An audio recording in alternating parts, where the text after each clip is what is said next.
Greetings. Now it is time for our monthly inflation update. And for this month's inflation update, we have my familiar matrix where I have the 3%, 3%, 3% threshold that you see here. I say that all three of these numbers have to be above 3% for inflation to be structurally high. Until that point, quantitative easing, money printing is not excessive, and even if it's excessive only by the extent to which all three of these numbers are above 3%. To be at 3.1% would obviously just mean a very small excess. And these numbers are the 10-year compound annual growth rate of the US CPI, the 10-year U.S. Treasury yield, which is more a measurement of forward inflation rather than past inflation, but it is extremely crucial for things like housing prices, rents, as well as how much money the U.S. federal government can spend in excess of taxes collected and be added to the national debt. And then the middle number here is the most important of the three, the Goldman Sachs Commodity Index. Why? Because it comprises of only freely traded commodities like oil, natural gas, silver, gold, etc. And it is international in nature. So everything from currency prices to the fact that some people claim that inflation indices are rigged to understate inflation, all of that is brushed aside with the Goldman Sachs Commodity Index. And as we will see, this is the one indicating the lowest inflation of the three. That's why the claims that the US CPI understates inflation are fundamentally wrong, although that is something that inflation mongers like to believe because their religion is to whine about inflation being high so that they can feel like victims. But the cold hard statistics and mathematical reality tell us something different. So let's go to the 10-year U.S. Treasury yield first. 10-year U.S. Treasury yield, 4.17%. That is quite a bit above 3%. It has only been above 3% for a short while. Now, it cannot stay very high for too long because this is very powerful negative pressure on the housing market as well as the price of U.S. Treasuries. Therefore, this is exerting a lot of negative economic pressure, but 4.17%. Now we go to the Goldman Sachs Commodity Index. Goldman Sachs Commodity Index 10-year compound annual growth rate is minus 0.72%. Minus 0.72%. It is in deflation. It is nowhere near 3%. As we know, the price of oil is lower than it was 10 years ago. The price of gold is about the same as it was 10 years ago. None of these things are in an inflationary mode, and that's why this commodity index is minus 7.2%. And I cannot state enough times that this is the most important measurement because commodities are indisputably a detractor from standards of living. When commodities are cheaper, human prosperity rises faster. When commodities are more expensive, human prosperity is obstructed. The same is not quite true for service prices, because with service prices, yes, the payer is paying more, but that's a one-for-one match for the service provider earning more as their compensation. If getting a haircut costs twice as much as it did 10 years ago, then the barber is also making twice as much, so their wage rose. So service sector inflation is simultaneous with wage increases. The only way the standard of living can in fact rise is if productivity rises, and the only way the standard of living can fall is if productivity falls. That's why service sector inflation is rather ambiguous about whether that is bad or good or something in between for those reasons. Now we go to the US CPI.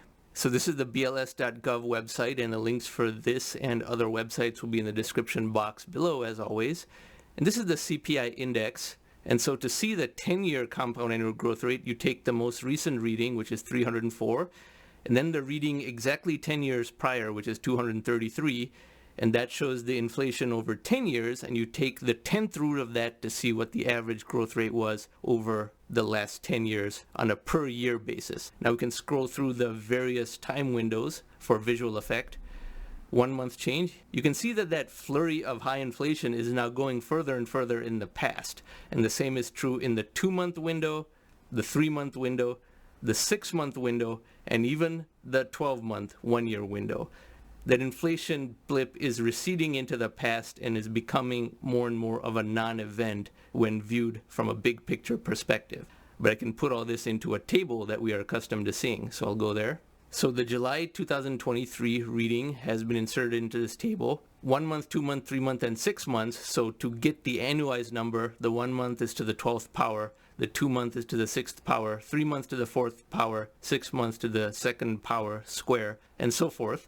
And then for longer time windows than 1 year, 2 years, 3 years, 5 years, and 10 years, you take a root.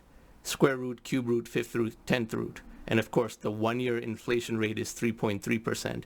I had all kinds of weird commenters come over here and say that the 1-year inflation rate is the only one that matters. They said that, of course, when it was temporarily very high, as we just saw from those charts on the BLS.gov website. But now that it is low, those same commenters are nowhere to be found because they're only interested in data that confirms what they want to believe, which is that inflation is high. Now they're finding some other weird data, which we'll talk about in a minute. But as you can see, the 10-year compound annual growth rate is 2.7%, and the 1-year is 3.3%, and there is no indication of inflation going high again. That little blip that we saw is receding into the past, and it resides between the 2- and 3-year window now. But it's not visible here, and it's not visible here, so does it even really matter?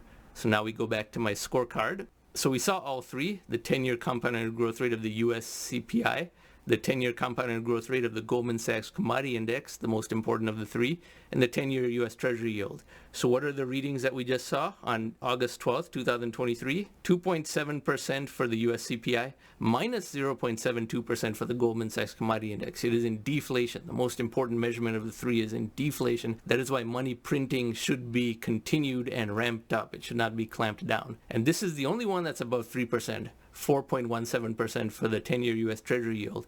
This is bearish for the U.S. housing market as well as for the U.S. deficit spending scenario in terms of interest paid on deficit spending and the national debt. But only one of these numbers is above 3%, so it is not time to say that inflation is structurally high. And it's extremely difficult to make inflation structurally high because more money printing simply produces more technology, which then in turn causes more deflation. And that is why I've chosen these three measurements, because the higher this one gets, the harder it is for these two to become high, as a matter of fact, in this age of exponential technology. Now in the last part of this video, we're going to go to another anecdotal measurement that seems to be given very outsized importance by people who are desperate to find inflation under every rock and in every breath of air. And we'll look at what is happening with that indicator. This is the Federal Reserve chart to indicate the price of eggs in the United States. And I feel silly even talking about this, but article upon article has been written about how the high price of eggs is crushing society and is the end of the world. And as we can see, the price of eggs was high for exactly 1 month, January of 2023. That was 6 months ago, and it was high for 1 month. The price of eggs rose very sharply and fell very sharply too, and now the price is once again the same as it was 15 years ago, and only twice what it was 43 years ago. So the price of eggs has doubled in 43 years, and that is somehow a crisis. I made this video up here in the right-hand corner about when the egg prices were very high and how I predicted that the prices would collapse totally, and of course my prediction turned out to be right, whereas the people, mostly inflation fearmongers and US conservatives and libertarians, insisted that this was a crisis that was like the oil crisis of 1973 or something. It was the end of the world. Now that egg prices have fallen, they're either nowhere to be found in some cases, or they insist that prices are still high, even though this graph says the opposite. Now, some of those people are just selling clickbaits to the lowest possible denominator audience, the type of audience that doesn't even know how to read graphs and charts, and they'll be able to keep saying the price of eggs is high for about 10 years. But that is really not the case. I had commenters over here write page-length comments about how the price of eggs matters more than the CPI or any index that weighs baskets of goods because don't you know that most people eat eggs? They just could not comprehend the concept of an index and did not have the mathematical ability to read any graph or chart. Now, there is a structural reason why the prices of eggs could rise slightly.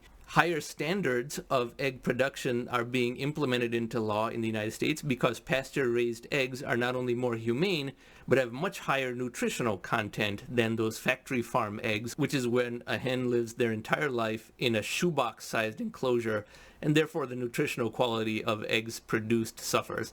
And that's a problem with U.S. mass-produced food. They've gone for quantity, not quality, and at least there's some movement to revert back to quality, which is exerting some upward pressure on price, but you're getting a higher bang for the buck, I would say. But despite that, it's still only twice as high as it was 43 years ago. And I state again, as I stated in that egg production video from a few months ago, how many eggs are you actually eating? Is it really a large percentage of your expenses?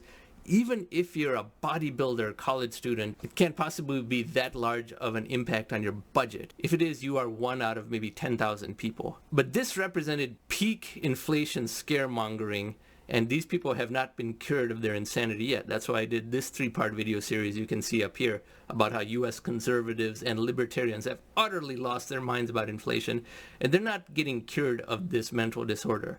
Because eggs were high in January 2023, they are still complaining about it, which makes about as much sense as complaining about how temperatures were high in the summer that was 6 years ago. There was a streak of 6 days that had high temperatures. I still can't get over that. That sounds silly, right? But whining about how eggs were expensive for 1 month and you were denied as many omelets as you wanted to eat for 1 month is truly insane. They just cannot accept that inflation is not high because they want to say that their hardship is for factors beyond their control, when in fact it has never been easier to make a lot of money than it is today. Now, if you like this type of content, I encourage you to subscribe to this channel, and thank you very much for watching.